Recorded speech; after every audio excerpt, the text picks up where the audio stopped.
Hey guys, Fractal here. First of all, I'd like to welcome all my new subscribers. I'm kind of overwhelmed by all the subscribers I've gotten recently, and so I'd like to say welcome to my channel, and I really appreciate you subscribing to me, and I hope you like my ideas and videos. Now, this is going to be 2 responses in one video, simply because both responses are responses to the same video which I made, which is what would it take for you to change your mind. So the first response is going to be to a user named Jfrontier1. He is a minister, and he thought that this question is really important to approach. I really appreciate his open-mindedness when it comes to answering this question, because I think for the most part people are closed-minded and will not really consider changing their mind no matter what they're shown and so on. So at least you are open to the possibility of changing your mind. But I think that the requests that you have that would make you change your mind are a bit too much to ask. But not that I'm saying that it's not fair for you to want these things, but okay, now I'm going to get into detail into what those things are. You want to be shown that the Bible you want proof that the Bible is incorrect, or you want proof that God does not exist beyond the shadow of a doubt. Now, I think these requests are unreasonable, at least from my point of view, because asking for proof that God does not exist or that the Bible is incorrect are practically impossible to do. Otherwise, this whole Christian atheist debate thing, or theist and atheist debate thing, would never happen if it was that easy to prove wrong. But I'll also explain why I think it is so difficult to prove wrong. About the Bible, well, at first, there's this concept that God resides in heaven. Why? Because the people who actually written the Bible, the people of that period, were not aware yet of the size and magnitude of the universe, and they thought that the earth was the center of all creation, and that man was the center of all beings on earth. They thought that the earth was flat and that the sky was just a dome covering the earth, and that stars would come out at night, that the stars orbited the earth, so that they would come out at night and the sun would hide at night, and the stars were just little dots in the dome surrounding our planet. That's what they thought. So that was for them the heavens, the highest thing that they can see when they look up. So to them, God resided in heaven, because when they wanted to worship something, they were looking for the highest power that they can worship. So they looked up to the skies, the most unreachable thing to them, to their primitive concept of existence, and that's what they called God. So they decided that God resides in heaven. So, but once we developed telescopes that could actually look beyond that, once we figured out that that model of the universe was completely and utterly wrong, then God did not reside in heaven anymore, but rather it resided in somewhere else that would make it that would make sense that we would not see it in. I mean, see God in. So God suddenly started residing outside our universe, or invisible some way, or in every single point in our universe, but we just can't see him or grasp him. Now, why is that? It's just very convenient that every time that God is proven not to exist where you say he exists, then apologetics and philosophy all of a sudden start making what I would call excuses as to why we can't find God where he was supposed to be. So why can't I prove God God is wrong or God doesn't exist? Because God is too vague of a concept, and it's too dynamic of a concept. What now in modern theology the concept of God is not at all the same as it was 200 years ago, 500 years ago, and 2,000 years ago. They're all different concepts that evolve as philosophy evolves and as science evolves. So it's just another form of God of the gaps, just that it's gaps also in a philosophical manner, not only in a scientific manner. So slowly by slowly, God gains more attributes that make him more and more vague and more unfalsifiable. So any idea that anybody would ever come up with that would make God falsifiable, then apologists would just come up with a new way to define God to make him unfalsifiable again.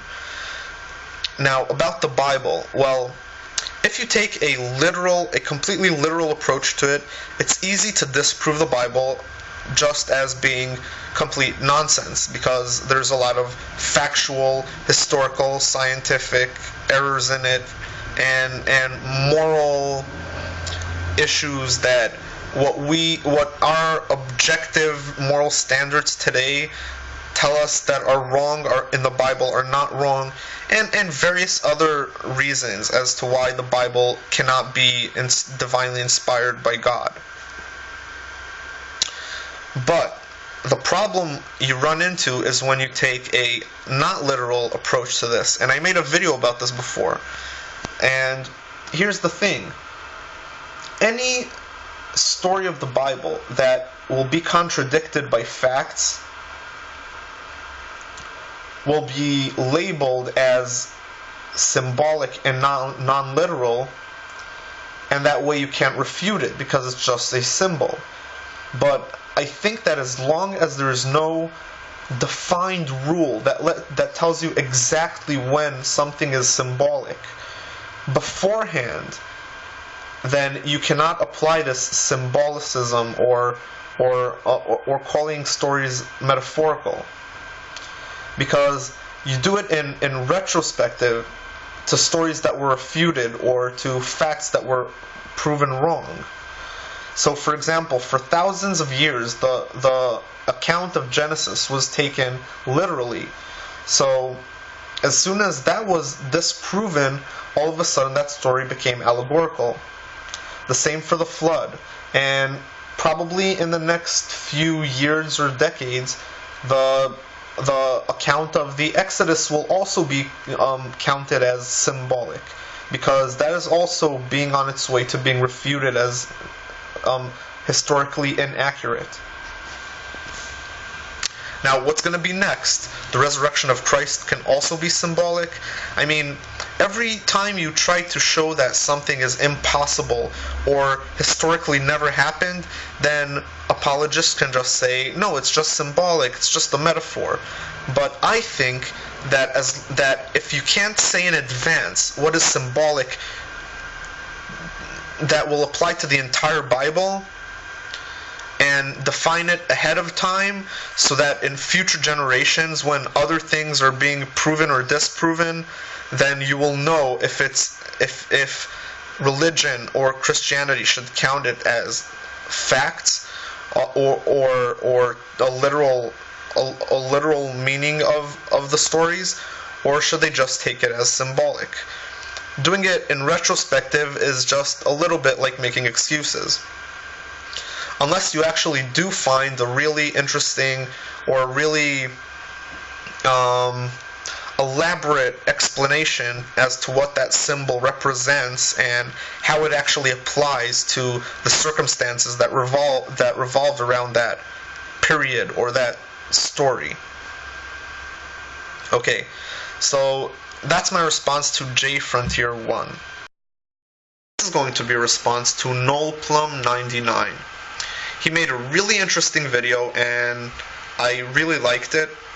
he's an atheist, and he at first criticized me for putting up the criteria of atheists not being able to say evidence.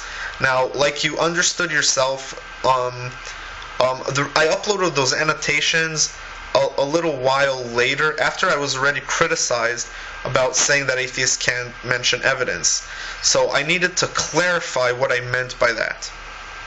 Now, the reason why I said that atheists can't say evidence is, like you understood yourself, that some atheists would probably upload a video or respond just saying evidence.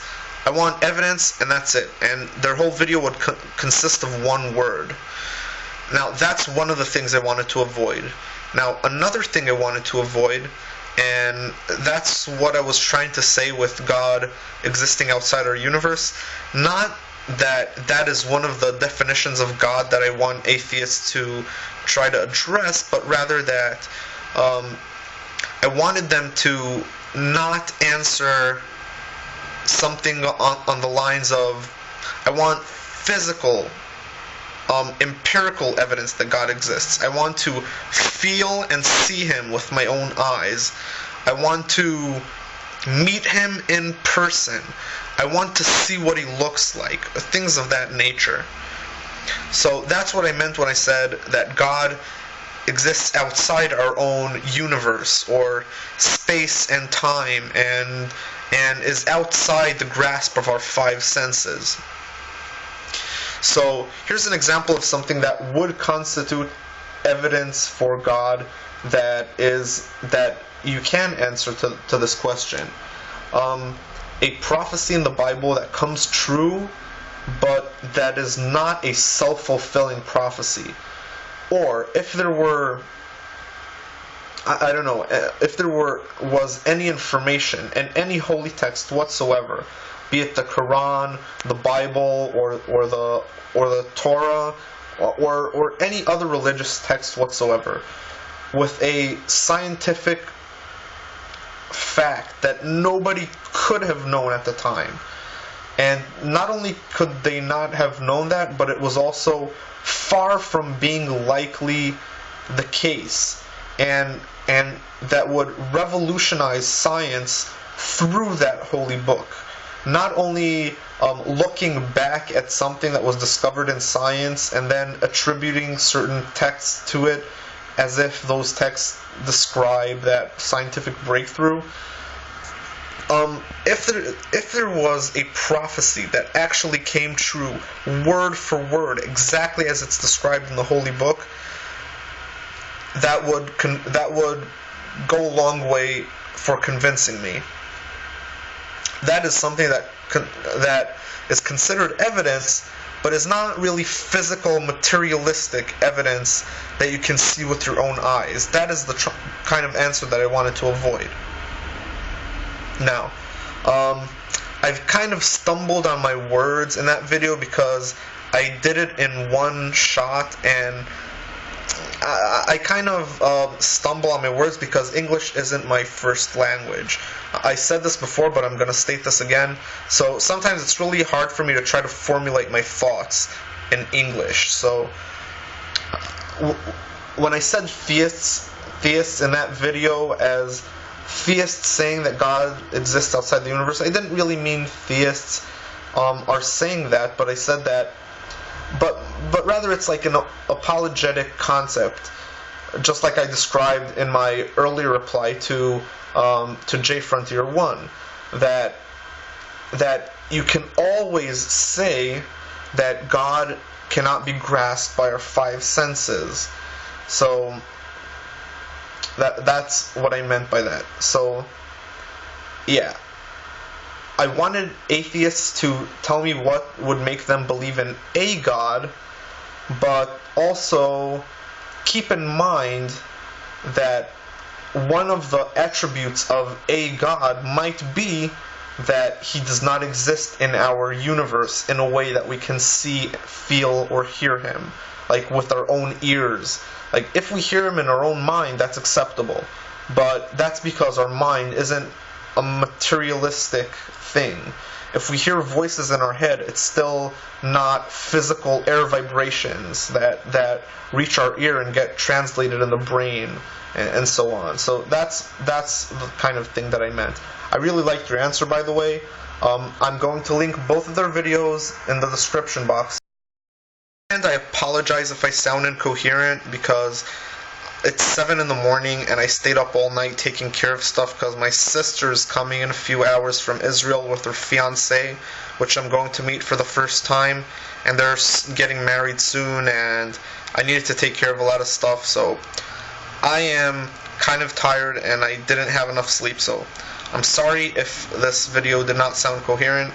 If you guys have any questions for me about what I said in this video, you're more than welcome to leave another response, or even if it's not one of the two people who I've responded to and you still have a problem with what I said in this video, you can either comment or leave another video response. I love getting video responses and I like getting people's opinions and even criticism.